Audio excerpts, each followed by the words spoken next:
రవికిరణ్ గారు good evening sir. Ravikiran గారు మీరు మ్యూట్లో ఉన్నట్టున్నారు సార్, ఒకసారి మ్యూట్ చేయండి. లేదు మ్యూట్లో లేను, పనే ఉన్నానండి. రవికిరణ్ గారు, కులాల మధ్య చిచ్చు పెడుతుంది ఎవరు, అసలు ఏం జరుగుతుంది, దేనికి జనసేన సడన్గా నిన్న ఆ విధంగా రెస్పాండ్ అయింది, వైసీపీని పెద్ద ఎత్తున టార్గెట్ చేసి? సార్ బ్రహ్మనాయుడు గారు, ముందుగా మీకు తోటి ప్యానలిస్టులకి 9 టీవీ వీక్షకులను శుభ సాయంత్రం అండి. ఇప్పుడు ప్రజాస్వామ్యంలో అండి హింసకు తావులేదండి. మనకు విద్వేషాలు రెచ్చగొట్టే వ్యక్తులు ఉంటారు. కావాలని చెప్పి ఒక కుట్ర కోణంలో ప్రీ మెడిటేటెడ్ యాక్ట్ గా ఇలా చేస్తే అలా రియాక్ట్ అవుతారు కాబట్టి మనం ఇలా వాడుకోవాలి అని పన్నాగం పన్నే వాళ్ళు కూడా ఉంటారు. అందుకనే ఇటువంటి ఉచ్చులో రొచ్చులో ఎవరు పడకూడదు. ఎవరన్నా పడి డైరెక్ట్ యాక్షన్ ఇన్వాల్వ్ అయ్యి కొట్టడాలు చేసిన వాళ్ళు తప్పనిసరిగా చట్టం పని చేసుకుపోవాలి, అలా అరెస్ట్ చేయాలి. హింస చేసే వాళ్ళని ప్రజాస్వామ్యంలో మనం ఎంకరేజ్ చేయకూడదు. ఇది చాలా స్పష్టం. అది ఎవరు చెప్పినా, అప్పుడు చెప్పినా, ఇప్పుడు చెప్పినా ఇది మనం చెప్తున్నాం. అయితే మనం ఒక ప్యాటర్న్ గమనిస్తానండి. గత 15-16 మాసాలుగా వైసీపీ పార్టీ రాష్ట్రంలో ఏది జరిగినా సరే దానికి ఏదో రకంగా ఒక కుల కోణము, మత కోణము రెచ్చగొట్టి, కులాల మధ్య రెచ్చగొట్టి, మతాల మధ్య రెచ్చగొట్టి, కిటి మీద చలి కావాలని చెప్పే ప్రయత్నం చాలా పగడ్బందీగా పని కట్టుకొని చేస్తున్నట్టు చాలా స్పష్టంగా కనపడుతుందండి. ఇది నేను అనేక సందర్భాల్లో చెప్తున్నాను. మన కూటమి, ఎన్డీఏ కూటమి నేతలు, కార్యకర్తలు చాలా అప్రమత్తంగా ఉండాలి. వారు ఎంత ప్లాన్డ్ గా ఉంటారంటే, ఇప్పుడు మొన్న 4 రోజుల క్రితం మచిలీపట్నంలో ఎపిసోడ్ జరిగింది. ఆర్ఎంపీ డాక్టర్ ఏ రకంగా, ఆయన వైసీపీ పార్టీ కార్యకర్త, ధర్నాలో పాల్గొన్నాడు. వైసీపీ ధర్నాలో అతను ప్రెస్ తోడు అడిగిన దానికి పవన్ కళ్యాణ్ గారిని బూతులు తిట్టాడు. ఓకేనండి, బూతులు తిట్టాడు. దానికి కొంతమంది వెళ్ళి ఆయన ఇంటి మీద దాడి చేసి ఇచ్చేశారు. దానికి పేరు నాని గారు వచ్చారు. పేరు నాని గారు ప్రెస్ మీట్ పెట్టారు. ఆ ప్రెస్ మీట్ సెప్టెంబర్ 12 వరకు నేను చూశాను. దాడి తప్పు. ఇందాక స్టార్టింగ్ లో చెప్పారు, దాడి తప్పు. ప్రెస్ మీట్ లో పేరు నాని గారు స్పష్టంగా చెప్తున్నారు. ఏం చెప్తున్నారు? జనసేన జెండా ముసుగులో కొంతమంది రౌడీలు వచ్చారు. అంటే జనసేన కార్యకర్త అనుకోండి, పలానా కార్యకర్త, పలానా బూత్ అధ్యక్షుడు, పలానా మండల అధ్యక్షుడు పేరు చెప్తారు.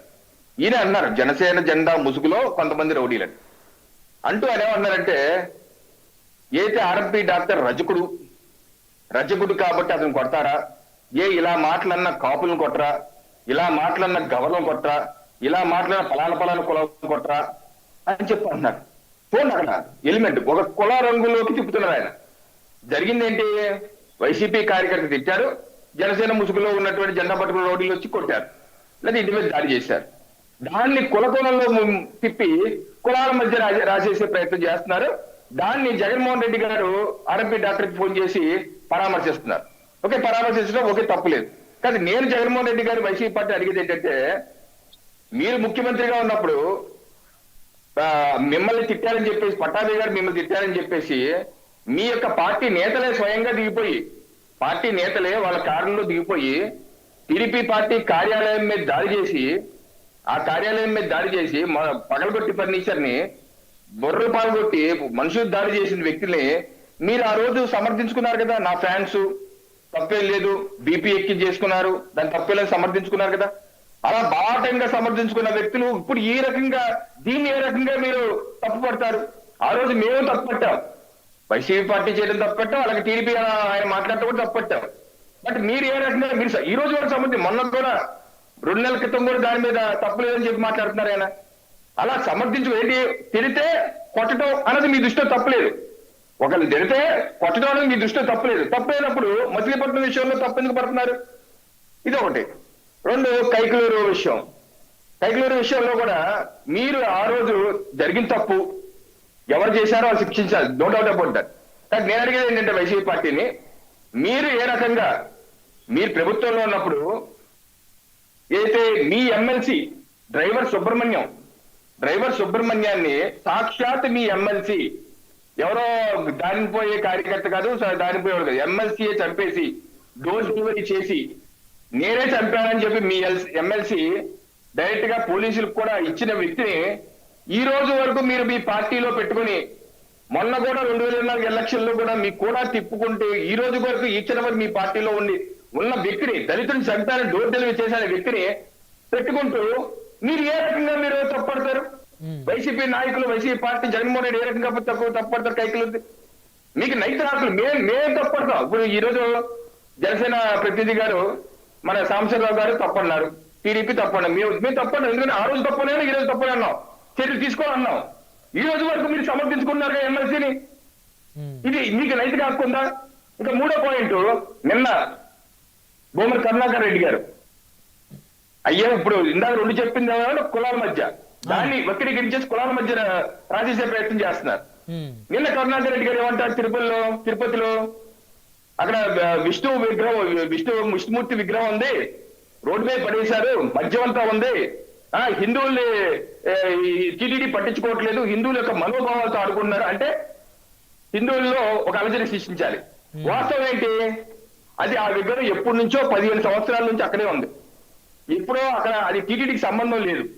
ఎవరో ప్రైవేట్ వ్యక్తులు చేసిన విగ్రహాన్ని అప్పుడు రిజెక్ట్ అయిపోయి, ఇది విష్ణుమూర్తి విగ్రహం కాదు, అది వేరే శనీశ్వరుడి విగ్రహం, అది కూడా సరిగ్గా అవ్వలేదు, అసంపూర్తి విగ్రహం.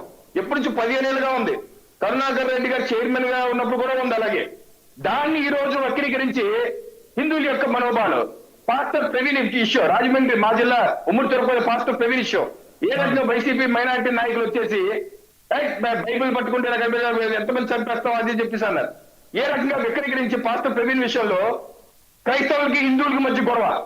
నేను అనేది ఏంటంటే, ఒక సిరీస్ ఆఫ్ ఎపిసోడ్స్ మీరు చూస్తే ఉన్న అంశాలని వక్రీకరించి సోషల్ మీడియా ద్వారా తప్పుడు ప్రచారం చేసి సమాజంలో ఒక అలజడి సృష్టించి కులాల మధ్య, మతాల మధ్య ఒక ఘర్షణ సృష్టించి చితి మీద చలి కాచుకునే ప్రయత్నం వైసీపీ పార్టీ వాళ్ళ సోషల్ మీడియా అసత్య ప్రచారాలతో ముందుకు దూసుకుపోతుంది. దయచేసి దాన్ని కట్టడి చేయాలి. వాళ్ళ యొక్క ఊబిలో, వృత్తిలో మనం పడకూడదు, వాళ్ళకి మనం అర్థం కాకూడదు. తప్పనిసరిగా ఇటువంటిది మనం జాగరూకంగా ఉండాలి. చూడండి ఏ రకంగా చేస్తున్నారు. చెయ్యి ఉంది, ఒక చెయ్యి లేదు. నాకు జగన్మోహన్ రెడ్డి గారి టైంలో నాకు పింఛన్ వచ్చేది, చంద్రబాబు నాయుడు గారు వచ్చే పింఛన్ పోయింది అని చెప్పి అంటారా? చేస్తారా? అది చూస్తేనేమో ఆయన కాళ్ళు చేతులు అన్ని పర్ఫెక్ట్ గా ఉంటాయా? ఉల్లి విషయంలో నాకు గిట్టుబాటు ధర రావట్లేదని చెప్పి ముందు తాగేశారు అంటారా? ఆత్మహత్య చేసుకుంటా అంటారా? తీరా చూస్తే మద్యం తాగేస్తారా? అదంతా వైసీపీ కార్యకర్తల. సో నేననేది ఏంటంటే, అలాగే తిరుపతి విషయంలో గోవిందుడి నుంచి గోశాల వరకు అన్ని అబద్ధాలు, అసత్య ప్రచారాలు. ఒక సిరీస్ ఆఫ్ ఎపిసోడ్స్ ఇదే ఉన్నారు. దయచేసి అందరూ అప్రమత్తంగా ఉండాలి. వైసీపీ పార్టీ కూడా ఈ రకంగా 2019 ముందు కూడా ఈ రకమైన చేసింది, ఈ రకమైన అసత్య ప్రచారాలు చేసి అధికారంలోకి వచ్చారు. అదే మోడస్ ఆపరేటరీతో ముందుకెళ్తున్నారు. అందరూ అప్రమత్తంగా ఉండాలి. బ్రహ్మనాయుడు గారు. Okay, right. సాహెబ్ గారు, సో ఇందాక జూపూడి గారు అడిగిన ప్రశ్న సమాధానం చెప్తారా మీరేమన్నా? యా, డెఫినెట్లీ, ఖచ్చితంగా. ఆయన ఏమయ్యారు ఒక్కసారి మీరు కూడా రేజ్ చేయండి. ఇంత జరుగుతున్నా ఎందుకు పరామర్శలు కనీసం చేయలేదు ప్రభుత్వం తరపు నుంచి? పెద్దలు, ప్రత్యేకించి జనసేన అధినేత దీని మీద ఎందుకు మాట్లాడలేదు? ప్రభుత్వంలో ఎవరు కూడా మాట్లాడటం లేదు ఆ అంశాలకు సంబంధించి. సో ఎప్పుడు చూసినా ఎప్పుడో వైసీపీలో జరిగింది అన్నారు. వైసీపీలో జరిగింది కాబట్టి మాకు ఎన్నికల్లో కాస్త ఇబ్బంది పడ్డాం మేము. సో మీరు కూడా ఇప్పుడు చేసి అప్పుడెప్పుడో జరిగింది అని చెప్పేసి, అప్పుడు జరిగితే ఇప్పుడు జరుగుద్దా అని చెప్పేసి అడిగారు. దూపుడి గారు గతంలో జరిగితే మేము అనుభవించామని చెప్పారు. వాస్తవంగా ఇప్పుడు జరిగేటువంటి అంశాలని మేము రివ్యూ చేసుకుంటున్నామండి. అది కులాలు, మతాలు కాదు. ఎవరికి అన్యాయం, ఎవరికి ఇబ్బంది జరిగినా కానీ అక్కడ ఉన్నటువంటి అధికారులు పిలిచి మాట్లాడటం జరుగుతుంది. మీరు కైకలూరు విషయం కావచ్చు, చాలా విషయాలు. ఇప్పుడు పవన్ కళ్యాణ్ గారు కూడా, ఆయన కూడా చిన్న అంశాలు ఏదైనా ఉన్నా కూడా యాక్సెప్ట్ చేయరు. ఆయన లేదు, ఖచ్చితంగా నిర్మోహమాటంగా మాట్లాడేటువంటి వ్యక్తి. ఇక నేనేమంటానంటే, మీరు కొన్ని అంశాలు కూడా చూడాలండి. జగన్మోహన్ రెడ్డి గారు ఈ మధ్య తెనాలి, మీరు ఉన్మాదులు ఉన్నారు కదా, యాంటీ సోషల్ ఎలిమెంట్ ఇష్యూ చేసిన వాళ్ళ దగ్గరికి వెళ్ళి ఇతర